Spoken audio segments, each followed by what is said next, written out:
Perkenalkan, nama saya Tasya Aulia Magfiro dengan NIM 2205120404029.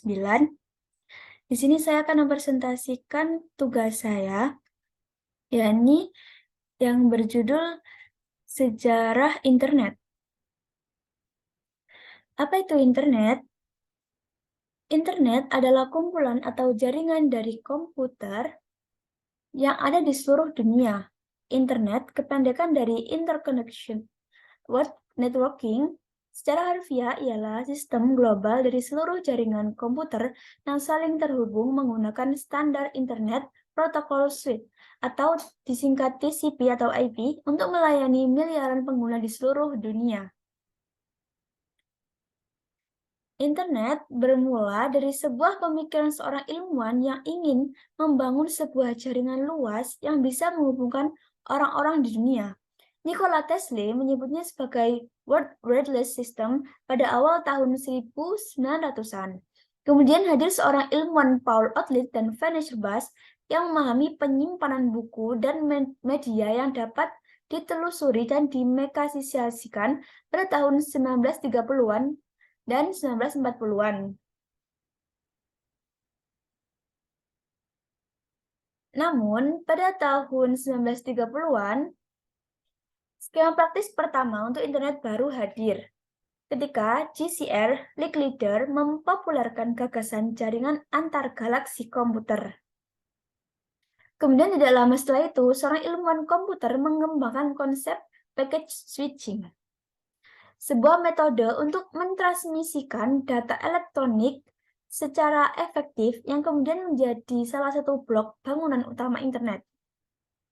Pada tahun 1962, JCR menjadi yang pertama Direktur Kantor Teknik Pemrosesan Informasi. Perannya adalah untuk menghubungkan komputer utama Departemen Pertahanan melalui jaringan global yang tersebar. Kemudian diartikulasikan visi jaringan komputer galaksi sebagai kumpulan node pemrosesan yang saling terhubung secara global yang dapat diakses oleh siapa saja di mana saja data dan program.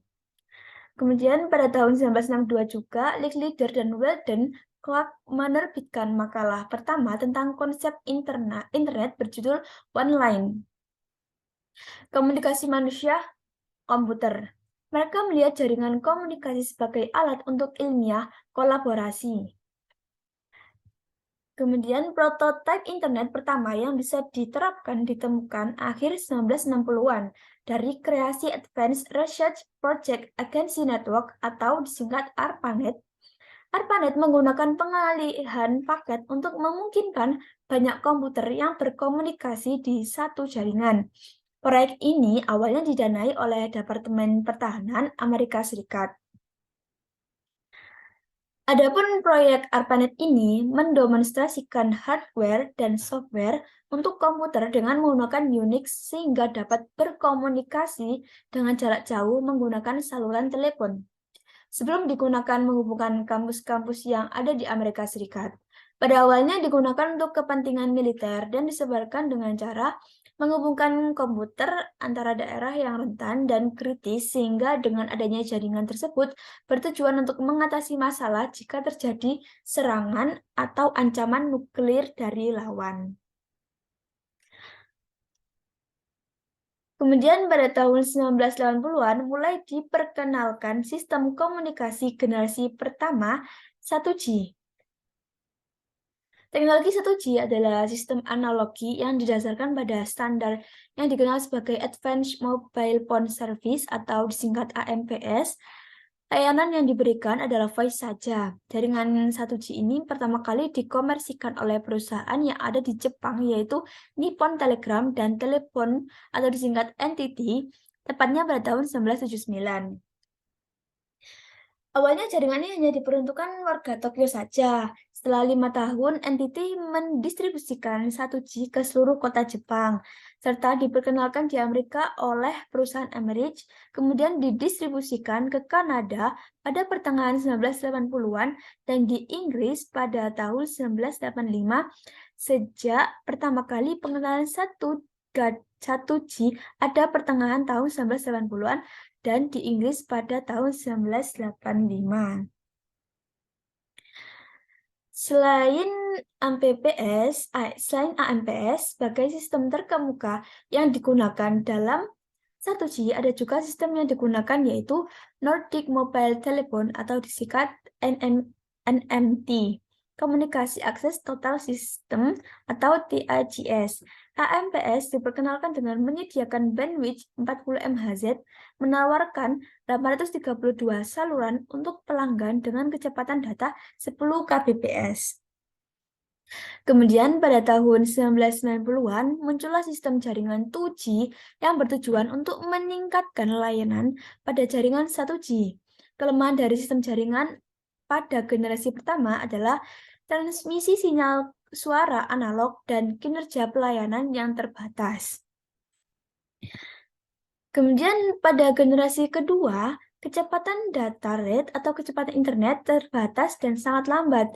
Jadi untuk meningkatkan kecepatan data tanpa mengubah instrumen yang telah mendukung 2G, transmisi suara teknologi dikembangkan menjadi 2,5G. Di sini pengiriman dan penerimaan email dikembangkan dan memungkinkan penjelajahan. Tapi kelemahan utama dari 2G atau 2,G adalah tidak bisa mengenangani data kompleks seperti video dan membutuhkan sinyal digital yang kuat. Sistem seluler 2G termasuk GSM, AMPS digital, kode divisi beberapa akses, atau CDMA, digital pribadi komunikasi.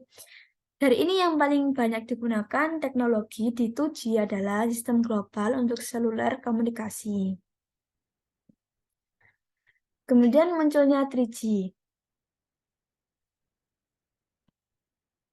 Pada tahun 2000-an muncullah teknologi setelah 2G, yaitu 3G. Dari 2G dengan kemampuan layanan suara, teknologi 3G ini dilengkapi dengan fasilitas panggilan video dengan kecepatan data 8G tidak terbatas. Tujuannya adalah untuk meningkatkan kecepatan data pada generasi. Pada generasi ini, kecepatan data maksimum ditingkatkan 3,5G, sama dengan HSDPA, High Speed Downlink Package Access, adalah layanan data paket di downlink WCDMA dengan transmisi data hingga 8-10 Mbit atau detik dan 20 Mbit per detik untuk sistem MIMO. Implementasi jaringan generasi ketiga ini meliputi Adaptive Modulation Encoding atau AMC, Multiple Input, Multiple Output atau MIMO, Hybrid Automatic Request, Facial Search, and Advanced Receiver Design, 3,75G. High Speed Uplink Packet Access adalah teknologi evolusi uplink UMTS atau WCDMA yang terkait langsung dengan HSDPA dan keduanya saling melengkapi. HSUPA akan meningkatkan kemajuan aplikasi data dengan kecepatan data yang tinggi dan simetris. Kapasitas data di teknologi 3G adalah 384 Kbps hingga 30 Mbps. Teknologi yang digunakan adalah GSM atau 3GPP. Layanan utama yang disediakan pada generasi ini adalah internet berkecepatan tinggi dan multimedia. Kemudian pada tahun 2006 muncul 4G, generasi keempat dari teknologi jaringan seluler broadband, menggantikan 3G. Setelah muncul 4G, banyak aplikasi potensial yang termasuk akses web seluler yang diubah. Telepon IP, layanan game, TV seluler definisi tinggi, konferensi video, dan televisi 3D. 4G dengan standar WiMAX rilis pertama digunakan secara komersial di Korea Selatan pada tahun 2006 dan setelah itu digunakan di sebagian besar dunia. Kemudian pada gambar di samping, UE ataupun ponsel terhubung dengan nirkabel ke INB atau 4GPS. Semua protokol radio, manajemen mobilitas, compressor header, chippering, pengiriman paket diatur semua oleh INB sebagai pengontrol jaringan radio atau RNC. Di sisi kontrol INB menggabungkan fungsi seperti kontrol masuk dan manajemen sumber daya radio. CN disederhanakan dengan memisahkan user dan kontrol planes. Kemudian dalam jaringan generasi 1G, fondasi telepon seluler didirikan saat berada di 2G. Telepon seluler menjadi tersedia untuk semua orang. Jalur cepat ke 3G menggunakan fondasi broadband seluler direalisasikan hingga berevolusi menjadi urutan 4G. Dan dari kumpulan fondasi tersebut muncullah inovasi baru untuk membuat atau melanjutkan teknologi yang lebih bagus. Maka muncullah 5G. Menghubungkan semua perangkat mampu menyediakan yang mulus, menggabungkan kain konektivitas untuk setidaknya dekade yang lebih canggih.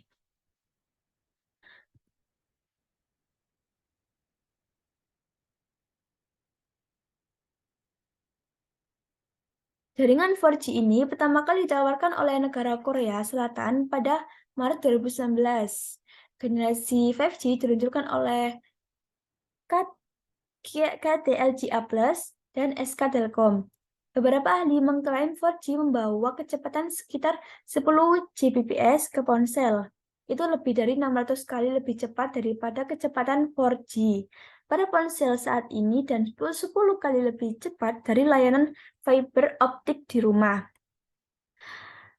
Teknologi jaringan ini punya latensi yang lebih rendah dan kemampuan untuk menghubungkan lebih banyak perangkat sekaligus. Kemudian untuk kesimpulannya, jadi dunia telekomunikasi nirkabel memiliki perkembangan yang sangat pesat. Setiap 10 tahun mereka mengevolusi generasi jaringan internet dengan mengembangkan fitur dan teknologi yang dimiliki dari setiap generasi jaringan nirkabel. Pertama, generasi 1 sudah memenuhi basic mobile voice, sedangkan generasi kedua telah memperkenalkan kapasitas dan cakupan. Ini diikuti oleh generasi ketiga yang memiliki pencarian data dengan kecepatan yang lebih tinggi untuk membuka gerbang untuk pengalaman jurnal yang lebih baik.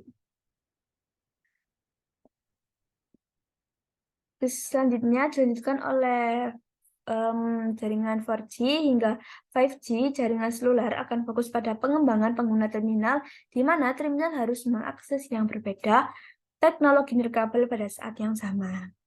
Mungkin sekian dari saya, kurang lebihnya saya mohon maaf. Sekian, terima kasih.